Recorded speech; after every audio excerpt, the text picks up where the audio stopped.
Malaikat Part 4. Nama beberapa malaikat. Dalam kitab suci hanya disebutkan 4 malaikat dengan pangkat tertinggi. 1. Gabriel, yang namanya berarti keperkasaan dan kekuasaan Tuhan. Dialah malaikat yang berkata tentang dirinya sendiri, "Akulah Gabriel yang berdiri di hadirat Allah." Dia adalah pemberita misteri inkarnasi dan penebusan. 2. Mikael, yang namanya berarti yang menyerupai Tuhan. Dialah malaikat agung yang akan memanggil orang-orang mati di dalam Kristus untuk bangkit. 3. Rafael, yang namanya berarti cahaya Tuhan. 4. Uriel. Gabriel berarti Allah kekuatanku, atau keperkasaan Allah. Ia adalah pewarta misteri-misteri Allah, teristimewa inkarnasi Allah dan seluruh misteri lain yang terkait dengannya. Ia digambarkan sebagai berikut: tangan kanannya menggenggam sebuah lentera dengan sebatang lilin bernyala di dalamnya, dan tangan kirinya menggenggam sebuah cermin dari jasper hijau. Cermin melambangkan hikmat Allah sebagai sebuah misteri yang tersembunyi. Mikael dalam bahasa Ibrani berarti, siapa yang seperti Allah? Atau, siapa yang menyamai Allah? Mikael sudah digambarkan sejak zaman permulaan agama Kristen sebagai panglima bala tentara surgawi, dengan tangan kanan menggenggam sebatang tombak yang ia gunakan untuk menyerang Lucifer atau setan, dan tangan kiri menggenggam sepelepah daun palem. Pada pangkal mata tombaknya terikat sehelai panji-panji dari kain lenan bergambar salib merah. Malaikat agung Mikael secara khusus dianggap sebagai penjaga iman ortodoks dan pejuang melawan bid'ah. Rafael berarti Allah yang menyembuhkan, atau Allah menyembuhkan. Rafael digambarkan sedang menuntun Tobias, yang sedang menjinjing seekor ikan yang ia tangkap di sungai Tigris, dengan tangan kanannya, dan membawa sebuah cawan obat dari alabaster dengan tangan kirinya. Uriel berarti Allah cahayaku, atau cahaya Allah. Ia digambarkan dengan sebilah pedang untuk melawan bangsa Persia di tangan kanannya, dan nyala api di tangan kirinya. Sealtiel berarti perantara Allah. Ia digambarkan sedang berdoa dengan wajah tertunduk, mata menatap ke bawah, dan kedua belah tangan dirapatkan di dada. Yegudil berarti pemulia Allah. Ia digambarkan membawa sebentuk mahkota dedaunan emas dengan tangan kanannya, dan menggenggam hulu cemeti berhelai 3 dengan tangan kirinya. Barahil berarti diberkati Allah. Ia digambarkan memegang sekuntum mawar putih di atas dadanya. Yerohmel berarti pengagungan Allah. Ia dihormati sebagai sosok penginspirasi dan pembangkit gagasan-gagasan agung yang mengarahkan orang pada Allah. Selaku yang ke-8, ia kadang-kadang diikut-sertakan pula sebagai malaikat agung. Malaikat jahat jatuh dalam dosa. Malaikat memiliki keinginan bebas, mereka dibawa ke dalam pencobaan. Beberapa dari mereka melakukan dosa pemberontakan dan pelanggaran terhadap Allah.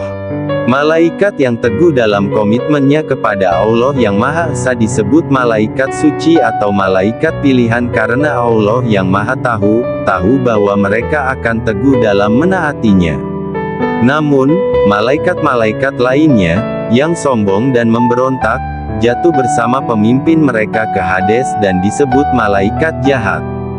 Tugas mereka adalah berperang melawan manusia dengan ganas, berbuat jahat dan menggoda mereka. Seperti halnya para malaikat yang baik, mereka diatur secara hierarkis.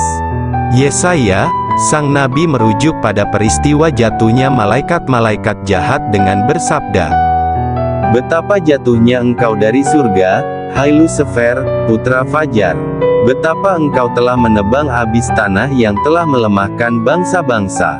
Sebab engkau telah berkata dalam hatimu, aku akan naik ke surga, aku akan meninggikan tahtaku mengatasi bintang-bintang Allah, aku juga akan duduk di atas gunung pertemuan di sisi utara, aku akan naik melampaui ketinggian bumi awan, aku akan menjadi seperti yang paling tinggi. Namun engkau akan dibawa ke neraka, ke sisi-sisi lubang kubur. Dalam surat Yudas kita membaca tentang hukuman Tuhan terhadap malaikat pemberontak.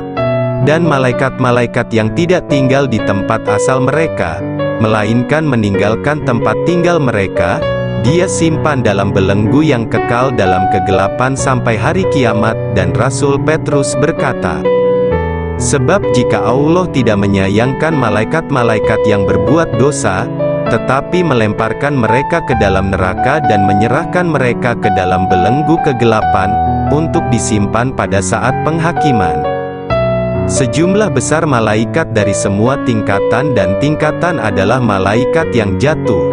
Pangeran mereka disebut setan, yang artinya penggoda, pengeluh, penipu, dan penuduh. Dia ingin setara dengan Tuhan menurut Yesaya, sang nabi. Dia disebut Lucifer, yaitu musuh, pemberontak, dan pembangkang. Begitu banyak atribut yang diberikan kepadanya. Beberapa di antaranya adalah Tuhannya Ekron, Baal Zebrub, yang aslinya adalah Tuhan terbesar bangsa Filistin, yang jahat, dan Belial, penguasa dunia ini, pangeran yang menguasai cakrawala. Dia adalah seorang pembunuh, pembohong, pencetus kemunafikan dan bapa ular dan naga.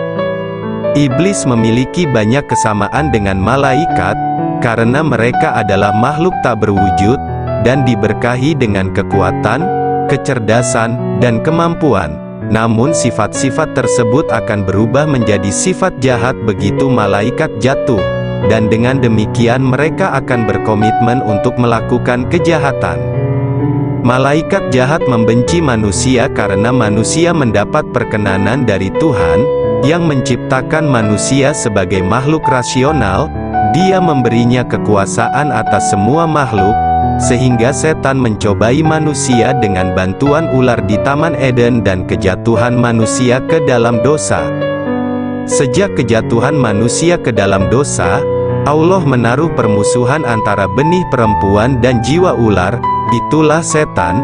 Permusuhan ini adalah anugerah Tuhan yang dianugerahkan kepada manusia, karena melalui permusuhan ini niat jahat iblis terhadap umat manusia terungkap dan Tuhan menyatakan iblis sebagai musuh yang terbuka, ingin menyamar untuk menghancurkan umat manusia. Perang antara manusia dan setan tidak pernah berhenti. Oleh karena itu, Rasul Paulus berkata, sebab perjuangan kita bukanlah melawan darah dan daging, tetapi melawan pemerintah-pemerintah, melawan penguasa-penguasa, melawan penghulu-penghulu dunia yang gelap ini, melawan roh-roh jahat di udara.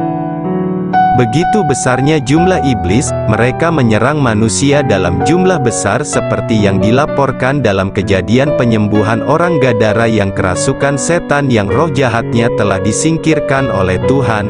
Dan ketika Tuhan menanyakan siapa namanya, dia menjawab, namaku Legion, karena kami banyak. Yang dimaksud dengan legiun adalah kesatuan tentara yang terdiri dari sebanyak 6.000 prajurit. Ini mengacu pada satu orang yang telah menjadi korban dari 6.000 kerasukan setan.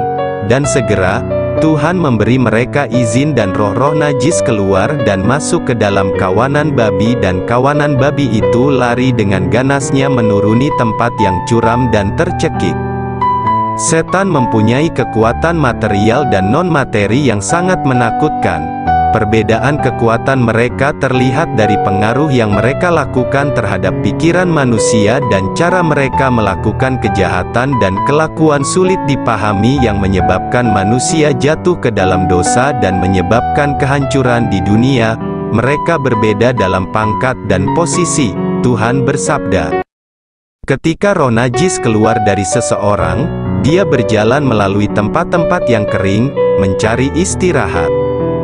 Dan tidak menemukannya, katanya, aku akan kembali ke rumahku dari mana aku keluar. Dan ketika dia datang, dia mendapati rumah itu sudah disapu dan dihias.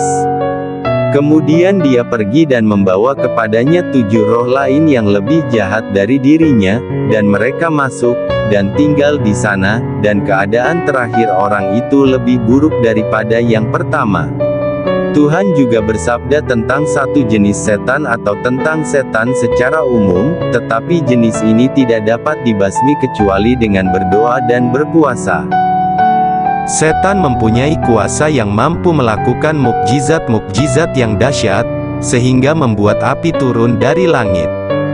Setan membantu pengikutnya, dukun dan peramal dan lain-lain, untuk melakukan mukjizat dan meramal masa depan, atau yang kita sebut ilmu sihir dan ramalan.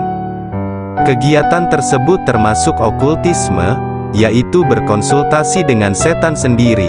Karena setan tidak mempunyai otoritas atas jiwa orang mati, setanlah yang berbicara atas nama jiwa, meniru manusia itu, tergantung pada keakrabannya sebelumnya dengannya. Tuhan mengutuk sihir dengan semua aktivitas setan ini karena itu adalah dosa dan praktik setan. Kuasa setan berlipat ganda melalui siasatnya yang menyesatkan karena ia berusaha menyembunyikan dan menyamarkan orang-orang yang memperdayainya agar berpikir bahwa ia tidak ada. Setan sebenarnya adalah makhluk spiritual, yang masing-masing memiliki diri yang ada.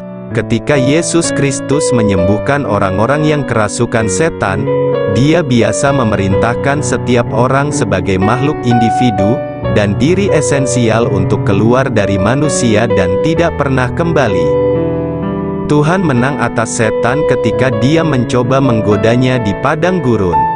Tuhan memberi kita kekuatan untuk berjaya di dalam Tuhan kita Yesus Kristus dan memerintahkan kita untuk berdoa kepada Bapa dengan mengatakan, "Dan janganlah membawa kami ke dalam pencobaan, tetapi bebaskan kami dari yang jahat." Tuhan memusnahkan kuasa setan yang dilakukan pada kita dengan salib sucinya. Saat kita membuat tanda salib di dahi kita, setan-setan lari ketakutan dan ketakutan. Tuhan bersabda, "Aku melihat setan seperti kilat menyambar dari surga, dan dia berkata sebelum sengsaranya, sekaranglah penghakiman atas dunia ini, sekaranglah penguasa dunia ini akan diusir." Setan-setan ini akan mengalami penderitaan abadi pada hari kiamat. Penulis Wahyu melihat mereka dikalahkan dan menulis tentang mereka dengan mengatakan, "Dan terjadilah perang di surga, Mikael dan para malaikatnya berperang melawan naga. Dan naga itu berperang bersama para malaikatnya, dan tidak menang. Tempat mereka juga tidak ditemukan lagi di surga. Dan naga besar itu, ular tua yang disebut iblis, dan setan, yang menipu seluruh dunia, diusir ke bumi, dan malaikat-malaikatnya diusir bersamanya. Dan aku mendengar suara nyaring berkata di surga, 'Kini telah tiba keselamatan dan kekuatan dan kerajaan Allah kita di dalam kuasa Kristus, dan mereka mengalahkan Dia oleh darah anak domba, dan oleh perkataan kesaksian mereka, dan mereka tidak mencintai nyawa mereka sampai mati.'"